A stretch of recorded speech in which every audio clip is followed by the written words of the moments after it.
జరిగినటువంటి కేబినెట్ సమావేశంలో గతంలో ఈ వికారాబాద్ జిల్లా ప్రాంతంలో రంగారెడ్డి జిల్లా ప్రాంతంలో ఉన్న ప్రజలకు ప్రభుత్వ పరంగా మేము ఇచ్చినటువంటి హామీ మేరకు జియో 111 ఎత్తేస్తూ కేబినెట్ డిసైడ్ చేసింది. అయితే దాని మీద చీఫ్ సెక్రటరీ గారి ఆధ్వర్యంలో కమిటీ చేసినాము. పొల్యూషన్ బోర్డు, ఈ పర్యావరణానికి సంబంధించి అటవీ శాఖ ఇతరులందరినీ కలిపి ఎట్టి పరిస్థితులలో మూసీ నది, ఈసా నది మరియు ఆ రెండు జలాశయాలు కలుషితం కాకుండా ఏ పద్ధతిలో దానికి పెట్టానో గ్రీన్ జోన్స్ కూడా డిక్లేర్ చేస్తూ మాస్టర్ ప్లాన్ కూడా ఇంప్లిమెంట్ చేస్తూ ఆ జియో ఇంప్లిమెంట్ చేయాలని చెప్పి ఆదేశం ఇచ్చినాం. బహుశా కొద్ది రోజులలో చీఫ్ సెక్రటరీ గారు వాళ్ళందరూ సమావేశమై దానికి సంబంధించినటువంటి ఉత్తర్వులు జారీ అవుతాయి. ఇది అక్కడ ప్రాంత ప్రజలకు ఒక మంచి శుభవార్త. తర్వాత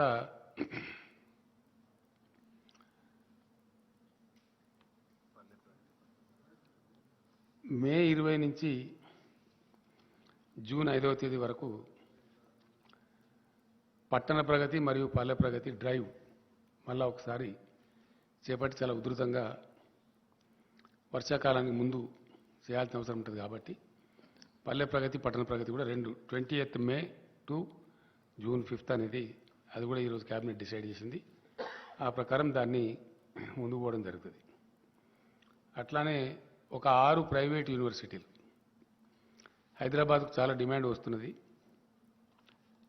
దానికి సంబంధించి ఈరోజు ఇన్ ప్రిన్సిపల్ క్యాబినెట్ అప్రూవ్ చేసి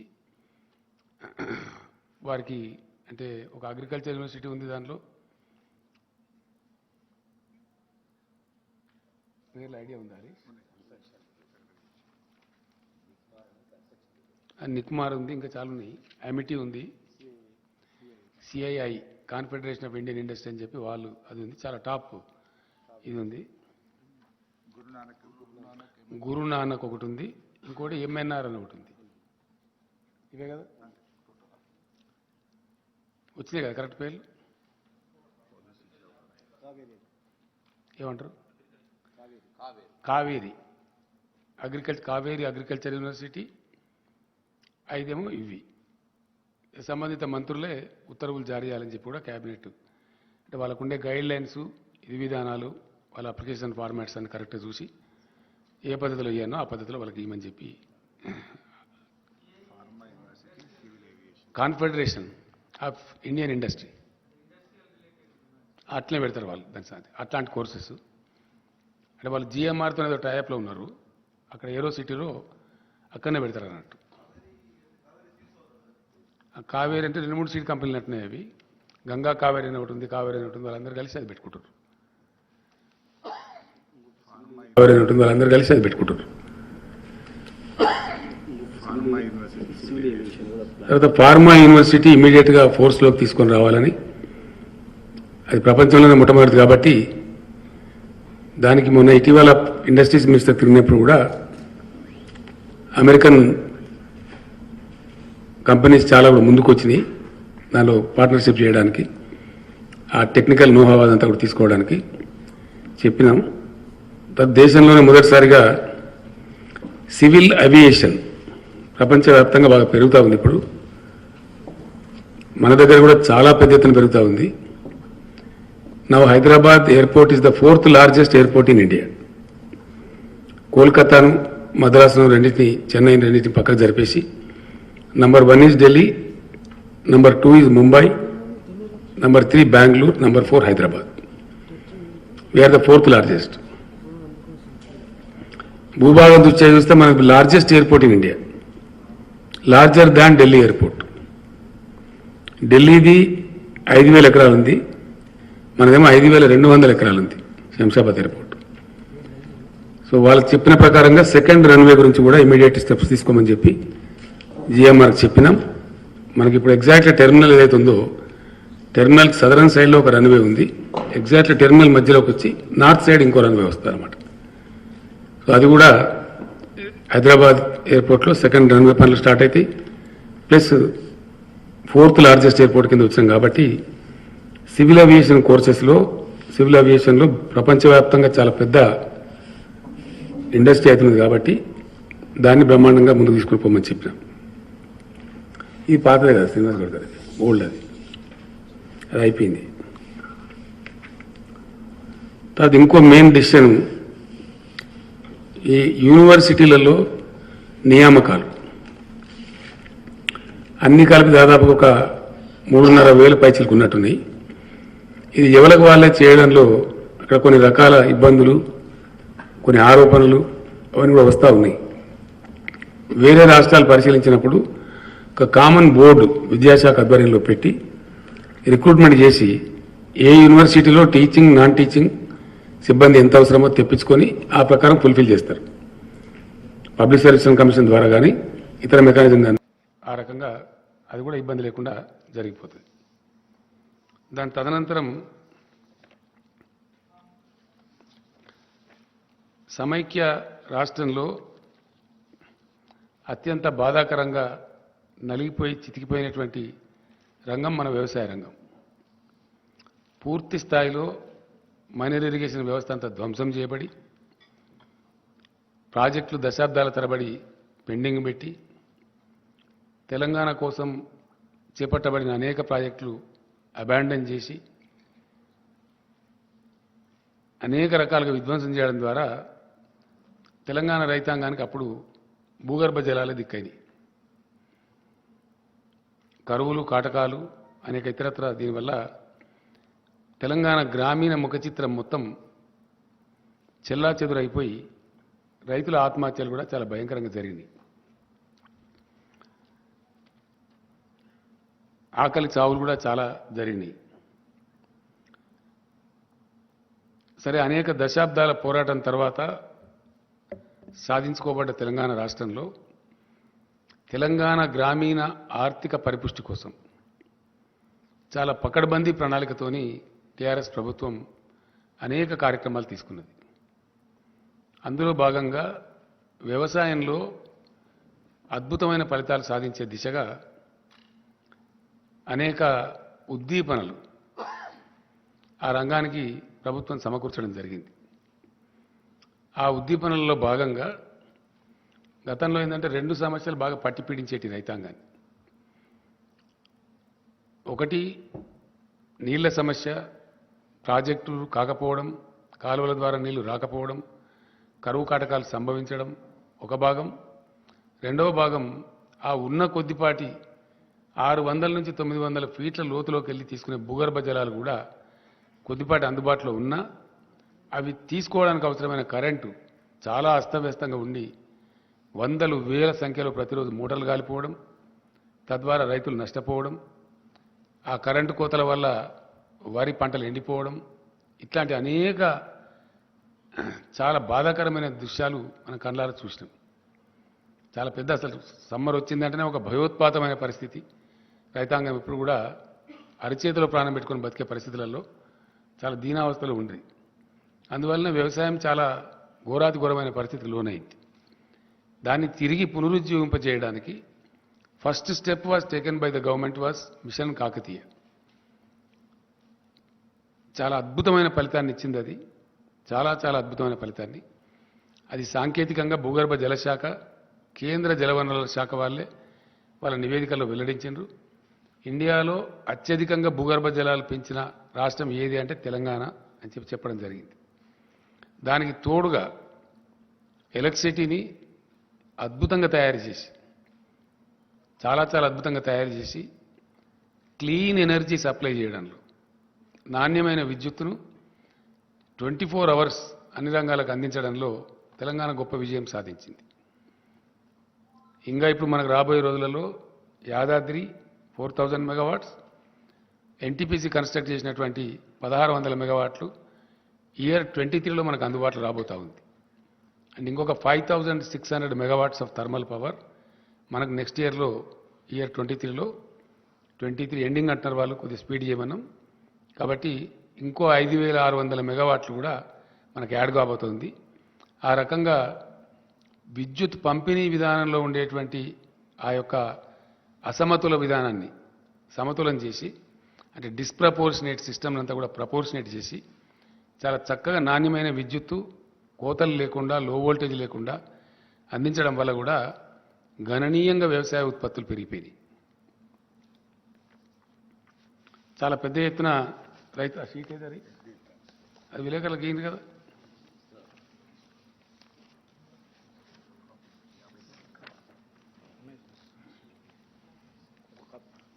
కాపీ ఏదిరా బాబు, మీ దగ్గర పెట్టుకుంటే విలేకరులకు ఇవ్వాలి కానీ.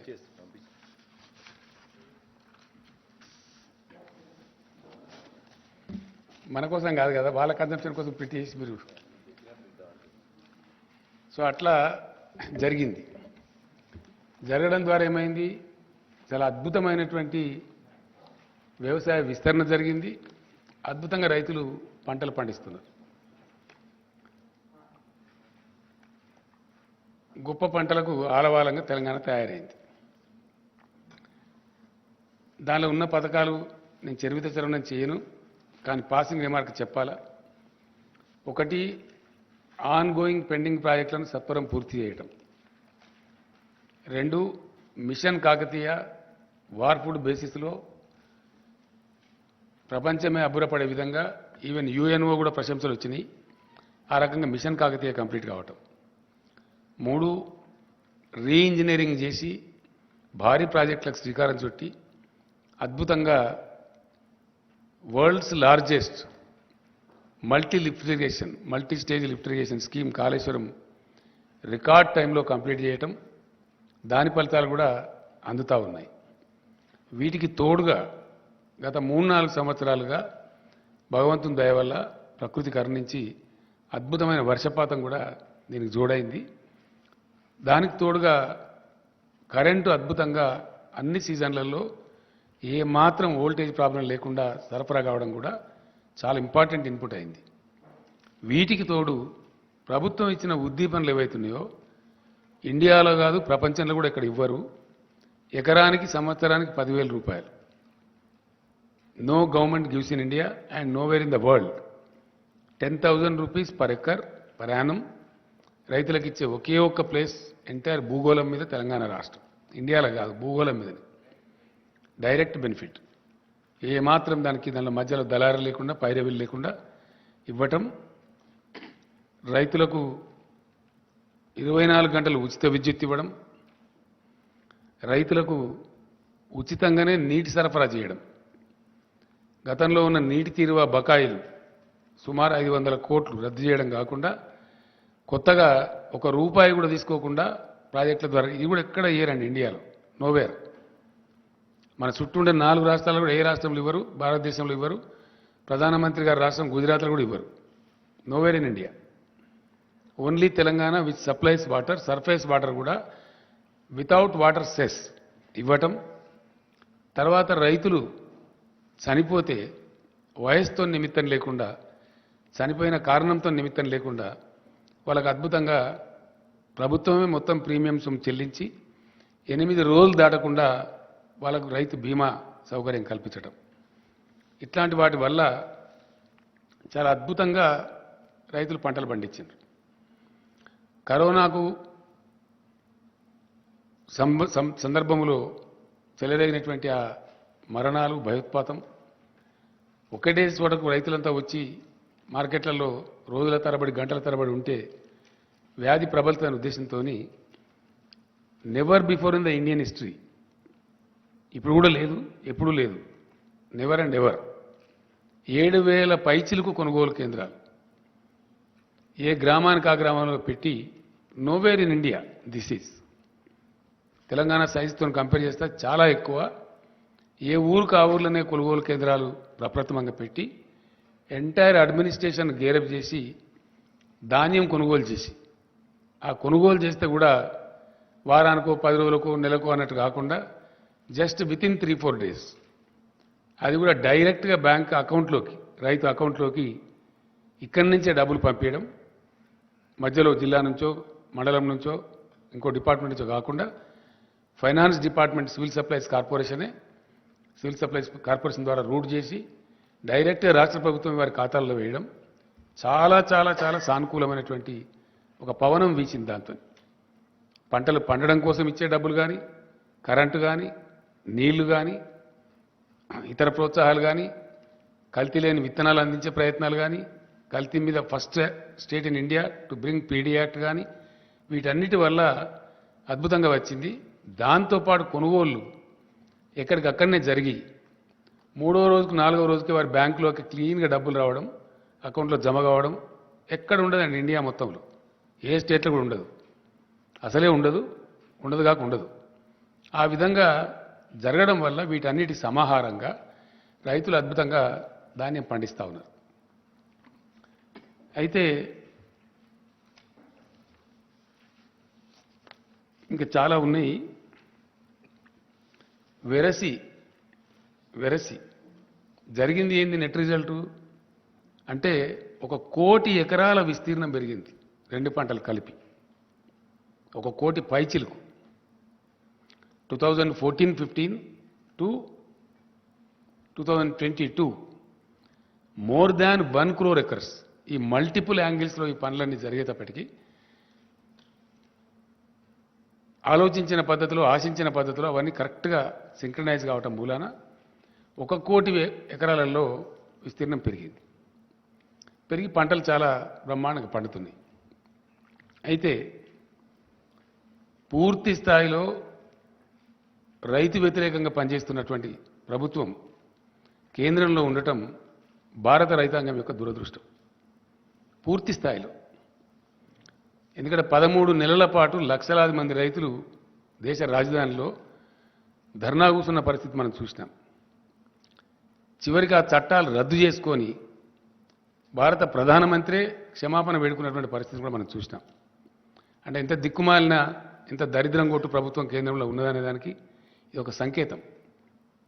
అది యథాతథంగా మీ అందరూ ప్రత్యక్ష సాక్షులు.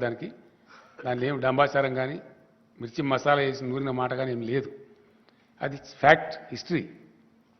ఏది 13 నెలల పాటు నిరంతరంగా రైతులు ఉద్యమించటం దేశ రాజధానిలో, వాళ్ళని అనేక రకాలుగా తూలనాడి, వాళ్ళని ఖాళిస్తాన్ ఉగ్రవాదులని, ఇంకోటని ఆందోళన జీవులని అవమానపరిచి, ఇన్సల్ట్ చేసి ఫైనల్గా ప్రధానమంత్రి క్షమాపణ చెప్పి ఆ చట్టాలు వాపసు తీసుకున్న పరిస్థితులు మనం చూసినాం. అట్లానే ఈరోజు వ్యవసాయ రంగాన్ని మొత్తం కార్పొరేట్లకు అప్పగించాలని ఒక బలమైన కుట్ర కేంద్రం చేస్తూ ఉంది. అంటే రైతులు వాళ్ళ భూములన్నీ కార్పొరేట్ కంపెనీలకు అప్పగించాలి, దానిలోనే జీతగాలుగా పనిచేయాలి. ఇది అల్టిమేట్ కుట్ర. దాన్ని దృష్టిలో పెట్టుకొని వ్యవసాయ రంగాన్ని కుదేలు చేయాలని చెప్పి అనేక దుర్మార్గాలు చేస్తూ ఉన్నారు. మేము డిమాండ్ చేసినాం, గ్రామీణ ఉపాధి హామీ పథకాన్ని వ్యవసాయానికి అనుసంధానం చేయండి అంటే చెయ్యరు. ఆ కూలీలంతా వస్తారు, చౌకగా వస్తారు, రైతులకు లాభసాటిగా ఉంటుంది, ఏ ఊరికి ఆ ఊరిలో పని దొరుకుతుంది, ప్రతి ఊరిలో వ్యవసాయం ఉంటుంది కాబట్టి అంటే అది చెయ్యరు. 2 మేనిఫెస్టోలో పెడతారు కానీ అమలు చేయరు. వాళ్ళ ఎన్నికల హామీలో పెట్టినరు కానీ అమలు చేయరు. 2 ఎరువుల మీద ధరలు పెంచినారు. అలొకేషన్ మొన్న జరిగిన బడ్జెట్లో, లాస్ట్ టైం కూడా బడ్జెట్ సందర్భంగా నేను చెప్పిన, ఎరువుల మీద విపరీతంగా ధరలు పెంచినారు. 2 భూగర్భ జలాల మీద ఆధారపడి వ్యవసాయం చేసే రైతులకు వాళ్ళ బావుల కాడ మీటర్లు పెట్టాలి అని దిక్కుమాలిన పనికిమాలిన విద్యుత్ సంస్కరణలు తెచ్చిండ్రు. దానికి ఇన్సెంటివ్స్ పెట్టి 0.5% FRBM లోన్ కూడా దానికి అనుసంధానం చేసి రాష్ట్రాలను నష్టానికి గురి చేస్తూ ఉన్నారు. అంటే వ్యవసాయ రంగాన్ని బలహీనపరచాలి, కుదేలు చేయాలి, డిస్కరేజ్ చేయాలి అనేటువంటి అంతర్గత కుట్రలో ఇవన్నీ బాగా. అట్లానే మార్కెట్లన్నీ లేకుండా చేస్తాం అని చట్టాలు తెచ్చిండ్రు. సరే, ఇప్పుడు తూకం ముడిచిండ్రు. ఆ తర్వాత ఆ రోజు రైతులకు హామీ ఇచ్చిండ్రు, మేము MSP కోసం అది చేస్తాం, మరొకటి చేస్తాం, ఇంకొకటి చేస్తాం అని చెప్పి ఈ రోజు వరకు అతి గతి లేదు. నిన్న మొన్న పార్లమెంట్ సెషన్ జరిగితే వాళ్ళకి అవసరమైన చట్టాలు పాస్ చేసుకున్నారు తప్ప ఆ రోజు రైతులకు ఇచ్చిన హామీ నిలబెట్టుకోలేదు. ఇలా దేశ రైతాంగం అంతా కూడా గమనిస్తూ ఉన్నారు. నిన్న నాతో పాటు ఢిల్లీలో ధర్నాలో పాల్గొన్న ఆ రాకేష్ టికాయత్ కూడా ఒక మహాసంగ్రామాన్ని మొదలుపెట్టబోతున్నాం మళ్ళీ భారతదేశంలో అని చెప్పి కూడా చెప్పడం జరిగింది. అది డెఫినెట్గా జరుగుతుంది కూడా. అదే పద్ధతిలో తెలంగాణ పండించినటువంటి ధాన్యం, వరి ధాన్యం విషయంలో చాలా చిక్కిరి బిక్కిరిగా వితండవాదం చేస్తూ పిచ్చి పిచ్చిగా తలా తోకలేని విధంగా కేంద్ర ప్రభుత్వం వ్యవహారం చేసింది. నేను స్వయంగా వెళ్ళినాను, మాట్లాడినాం.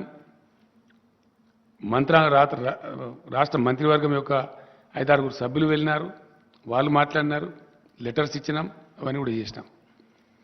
ధాన్యం కొనమంటే దాన్ని కాలుకు పెడితే మెడకు పెట్టి కాలుకు పెట్టడమే కాకుండా అతను చాలా అవమానపరిచి రైతులను మాట్లాడినాడు, రాష్ట్రాన్ని మాట్లాడినాడు.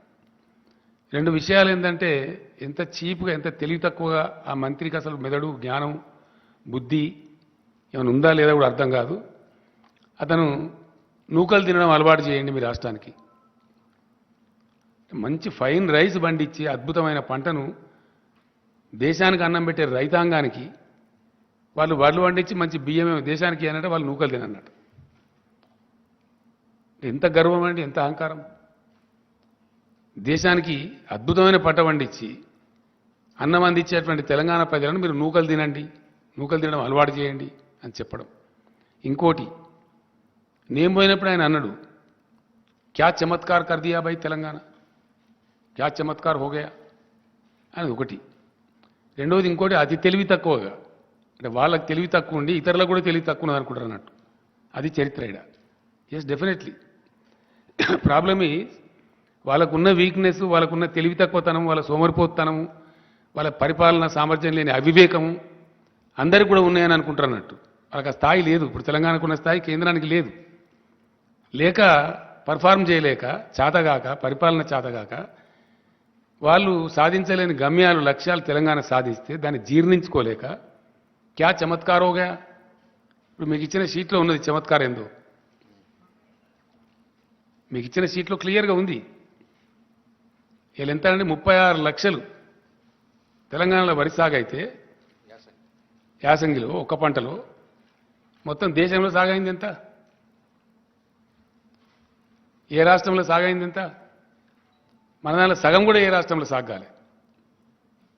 అట్లీస్ట్ మన దానిలో 50% కూడా ఏ రాష్ట్రంలో సాధ్యం కాలే.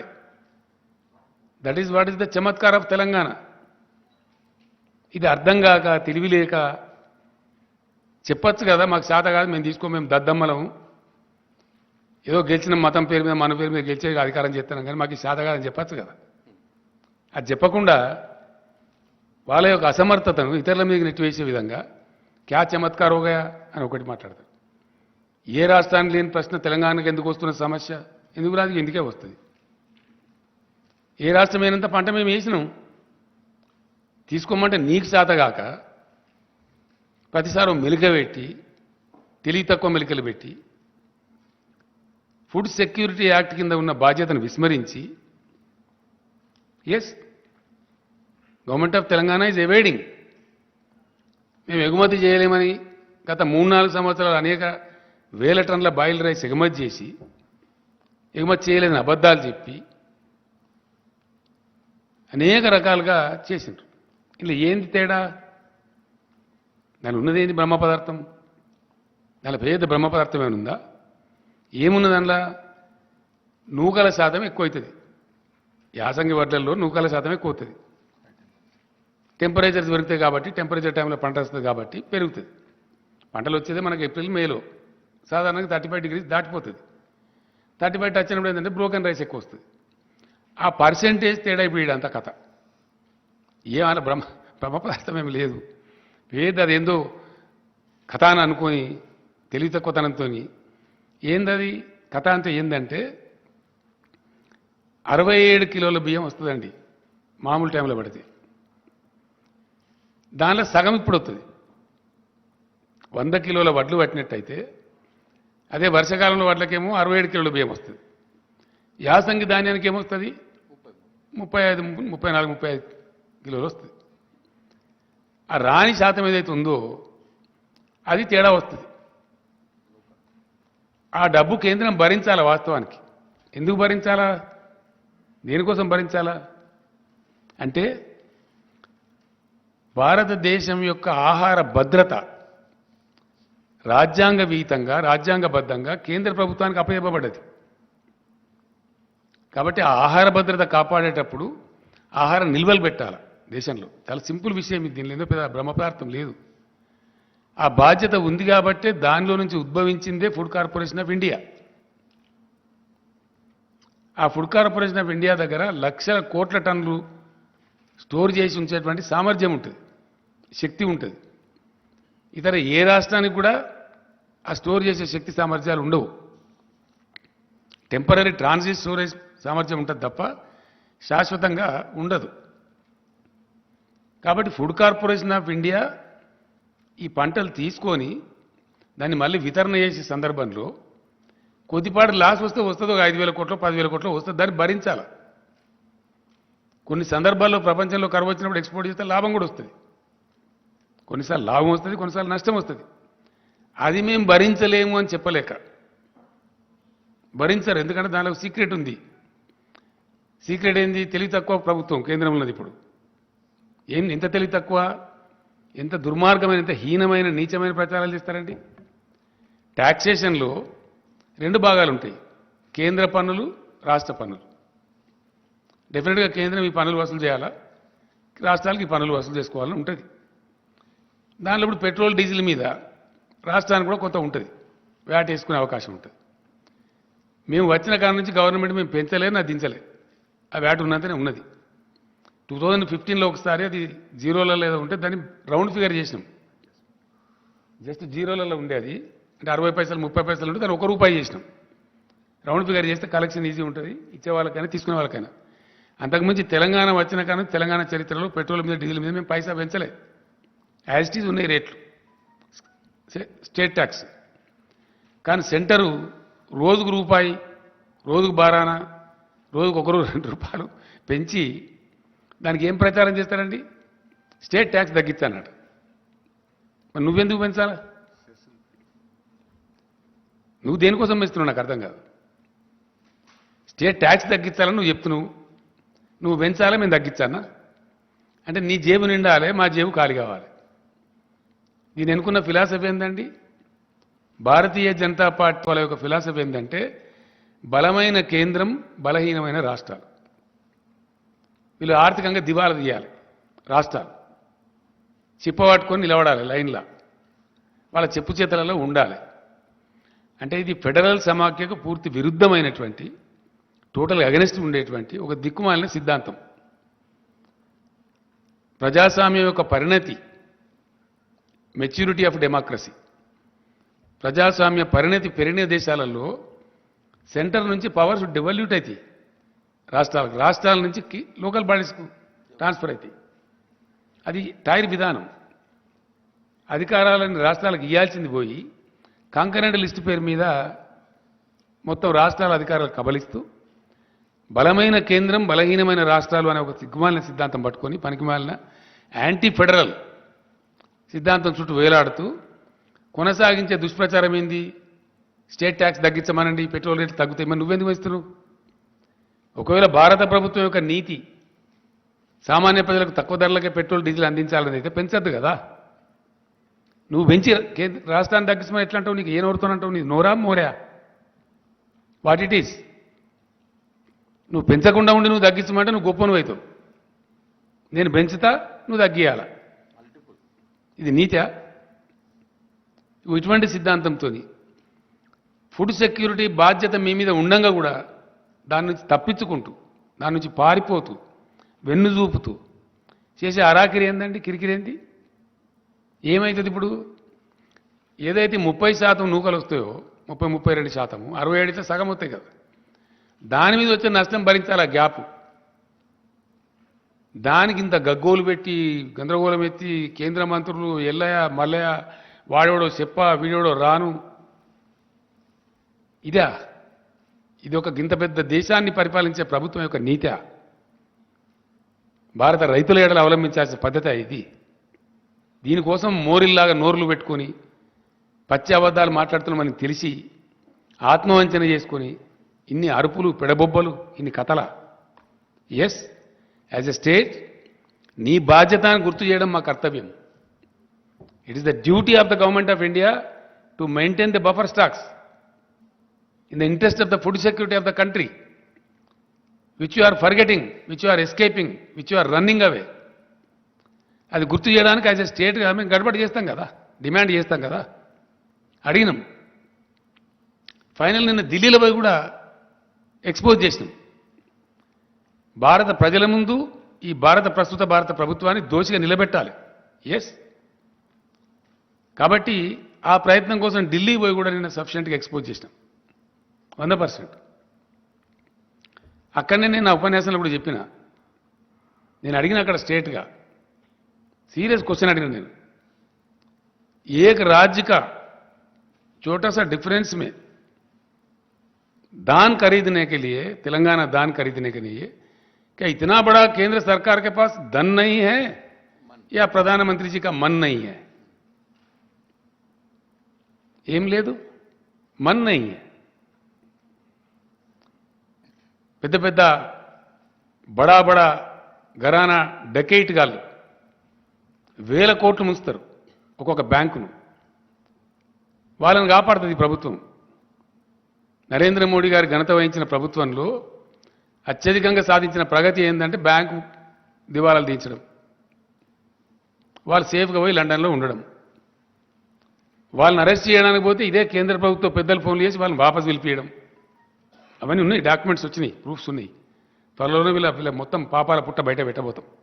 ఎస్, ఏవైతే లండన్లో మంచిగా పిక్నిక్లు ఉన్నారో వీళ్ళ మిత్రులు, ఈ కార్పొరేట్ గద్దలు, వాళ్ళని అరెస్ట్ చేయడానికి సిబిఐ అధికారులు పోతే వాళ్ళని వాపసు పిలిపించారు. పిలిపించిన పేర్లు అవన్నీ ఉన్నాయి, త్వరలోనే బయట పెడతాం డాక్యుమెంట్స్, ఢిల్లీ రాజధానిలో పెడతాం. సో ఇవన్నీ చేసుకుంటూ వేల లక్షల కోట్ల రూపాయలు, ఎంతనండి ఇప్పటి వరకు 10.5 లక్షల కోట్ల రూపాయలు మాఫీలు చేశారు సావుకారులకు, సేట్లకు, బడా కంపెనీలకు, ఈ బ్యాంకుల మోసాలు చేసేటోళ్లకు. ఇప్పుడు తెలంగాణలో వచ్చే డిఫరెన్స్ ఏంది? ఒక 3,000 3,500 కోట్లు వస్తుంది యాసంగి ధాన్యం మొత్తం కొంటే, అంతేనా కమలాకర్? 3 నుంచి 3,500 కోట్లు వస్తుంది.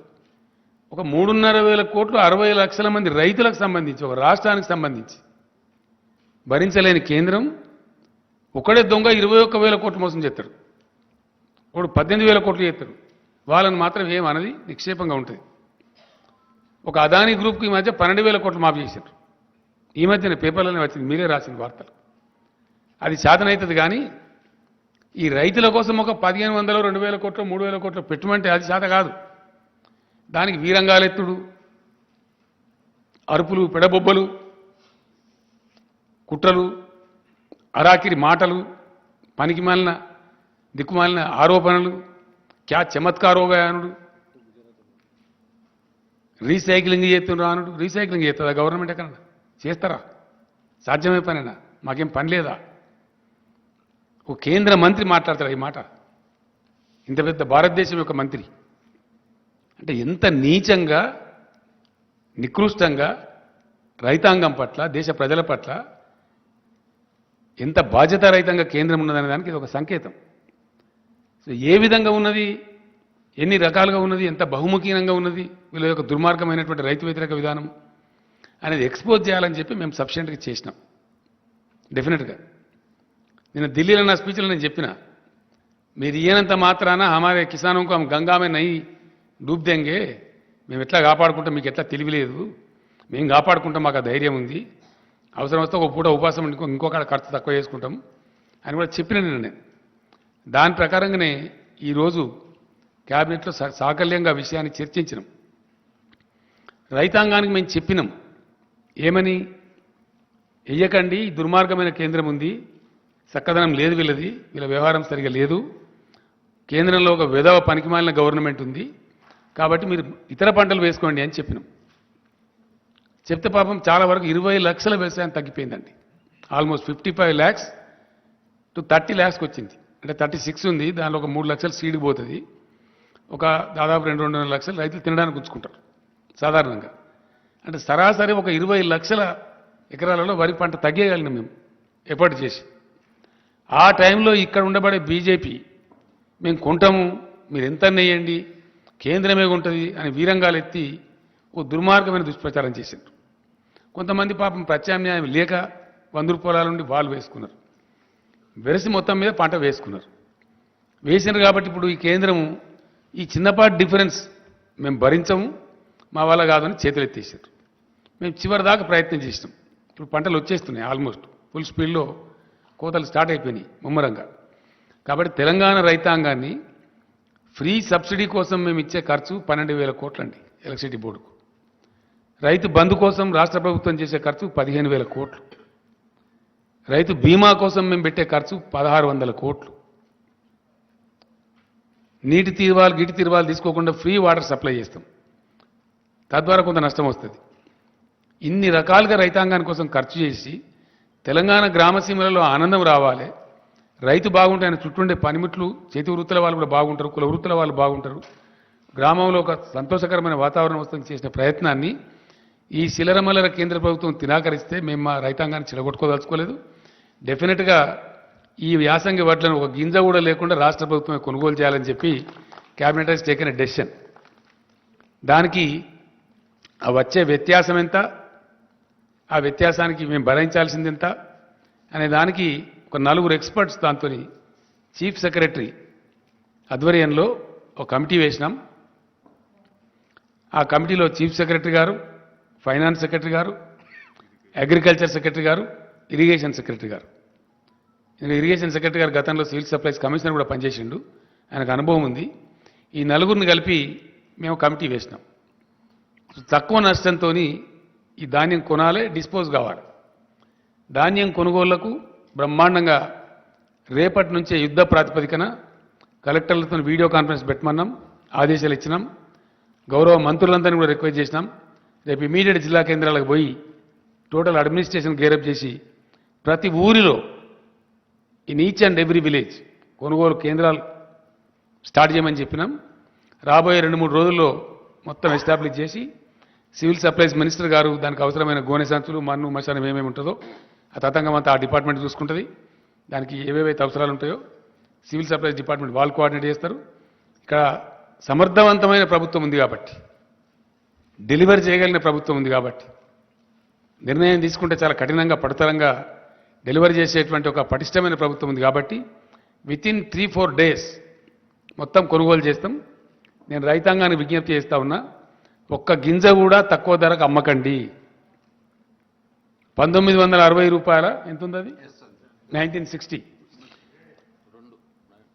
1960 అయితే ఎంఎస్పి ఉందో టంచన్గా 1960 రూపాయలు మీకు చెల్లిస్తాము.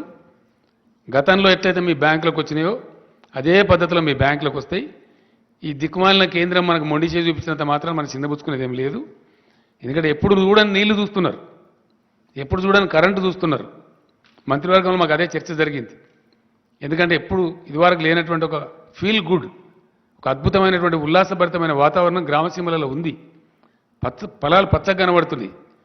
పల్లె పల్లెలో పల్లేరులు మొలిసే పాలమూరులో అనే కాడ పల్లె పల్లెలో పంటలు పండే పాలమూరు కాడ అని చెప్పి ఇప్పుడు ప్రజలు పాడుకుంటున్నారు. ఎస్, అదే కవి చెప్పిండు నాకు.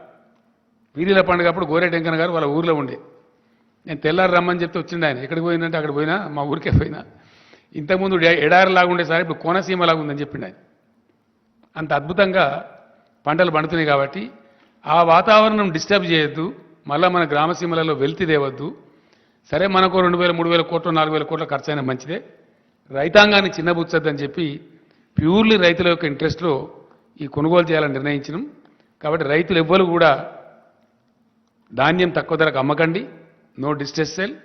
ప్రతి గింజ ప్రభుత్వం కొంటది, ఒకరోజు వెనకనో ముందో. కాబట్టి దాన్ని చేయాలని చెప్పి కోరుతున్నాను నేను. మీరు తక్కువ ధరకు అమ్ముకోవద్దు. దాని తర్వాత రెండవ విషయం ఏంటంటే, తెలంగాణ రాష్ట్రం తరఫున నేను మొన్ననే చెప్పిన, తప్పకుండా నిన్న మొన్న నాకుండే చిన్న ఆరోగ్య సమస్య వల్ల ఢిల్లీలో దాదాపు 8 రోజులు గడిపిన నేను. చాలామంది మిత్రులు కలిసిండ్రు, చాలామంది ఎకానమిస్టులు కలిసిండ్రు, రాజకీయ నాయకులు కూడా కలిసిండ్రు, కొందరు ఫోన్లో మాట్లాడింది, కొందరు కలిసిండ్రు, రకరకాలు జరిగింది. భారత మేధోవర్గం మొత్తం ఆలోచిస్తూ ఉంది. అలా భారతదేశాన్ని ఇప్పుడున్న ప్రభుత్వం, అధికార పార్టీ బీజేపీ ఒక దుర్మార్గమైనటువంటి, అనారోగ్యకరమైనటువంటి, అనాలోచితమైన విధానంలో వాళ్ళ సంకుచిత రాజకీయాల కోసం మతోన్మాదాన్ని పెట్టరేగేటువంటి ప్రయత్నం చేస్తూ ఉన్నారు. అన్ని రకాలుగా దేశాన్ని దెబ్బతీసిండ్రు. జీడిపి మొత్తం నాశనం అయిపోయింది, ఎకానమీ చెల్లాచెదురైంది, నిరుద్యోగ సమస్య పెరిగింది, ఆరోగ్య సమస్యలు పెరిగినాయి, పరిశ్రమలు మూతపడుతున్నాయి. అన్ఎంప్లాయ్మెంట్ పెరిగిపోయింది, హంగర్ ఇండెక్స్లో కూడా క్షీణించిపోయింది, ఇబ్బడి ముబ్బడిగా విపరీతమైన సెస్ల రూపంలో ప్రభుత్వం ట్యాక్సులు పన్నులు విధిస్తూ ఉంది, నిత్యావసరాల ధరలు పెంచుతూ ఉంది, సామాన్య ప్రజలకు నడ్డి విరుస్తూ ఉంది. లెక్క లేకుండా అలక్ష్యంగా అన్ని పెంచడం, వాళ్ళకు ఒక అహంకారం తలకెక్కింది బాగా, నిష, అధికార నిష. ఏంది మేమన్నీ చేస్తాం, ఏదైనా రాగానే ఒకటి లో కాశ్మీరీ ఫైల్స్, లో పుల్వామా, లో తోక, లో తొండెం అని ఆ మత గజ్జికి సంబంధించినటువంటి ఒక చిల్లర షార్ట్ కట్ మెథడ్లో ప్రజలను అప్పటికప్పుడు ఉద్వేగపరచడం, 10 ఓట్లు సంపాదించుకోవడం జరుగుతూ ఉంది. నిన్నకు నిన్న శ్రీరామనవమి పండుగ జరిగింది. శ్రీరామనవమి పండుగ భారతదేశం అంతా జరుపుతారు, ప్రతి గ్రామంలో జరుపుతారు, ప్రతి ఇంట్లో జరుపుతారు, అందరు పూజ చేసుకుంటారు. శ్రీరామనవమి నాడు ఇప్పుడు ఎన్నికలు రాబోయే రాష్ట్రాలలో ఏం జరుగుతూ ఉంది, ఎన్నికలు లేని రాష్ట్రాలలో ఏం జరుగుతూ ఉంది. గుజరాత్లో రాళ్ళెత్తారు, కర్ణాటకలో రాళ్ళెత్తారు, వేరేక్కడ ఎందుకో వేయరు.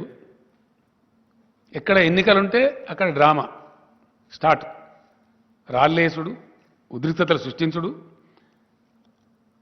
ఆ ఉద్వేగంలో నుంచి వచ్చేదాన్ని పొలిటికల్ క్యాపిటలైజ్ చేసుడు అనేటువంటి ఒక చిన్న ట్రిక్ పెట్టుకొని దీని ముందర ఏదున్నా సరే సమయానికి అన్ని చెల్లా చెదురైతే అనేటువంటి ఒక దిక్కుమాలిన ఆలోచనతో మొత్తం దేశాన్ని సర్వభ్రష్టం చేసే పరిస్థితి పోతా ఉన్నారు. చాలా బాధాకరం అండి, చాలా అంటే చాలా. అద్భుతమైనటువంటి నగరం మన బెంగళూరు నగరం. అనేక ప్రభుత్వాల యొక్క కృషి ఫలితంగా అది సిలికాన్ వ్యాలీ ఆఫ్ ఇండియా అయింది. 30 లక్షల మందికి డైరెక్ట్గా ప్రత్యక్షంగా ఐటీ ఉద్యోగాలు దొరుకుతాయి. మరో 30 లక్షల మందికి ఆల్మోస్ట్ ఇండైరెక్ట్ ఉద్యోగాలు దొరుకుతాయి. అంత అద్భుతమైనటువంటి రాష్ట్రంలో చాలా అయిందా time, just 2 minutes, 5 to 7, yeah. ఆ రకంగా ఉన్నటువంటి రాష్ట్రంలో 6 రకాల నిషేధాలు ప్రభుత్వం ఉత్తర్వులు ఇస్తాయండి. హిజాబు నిషేధము,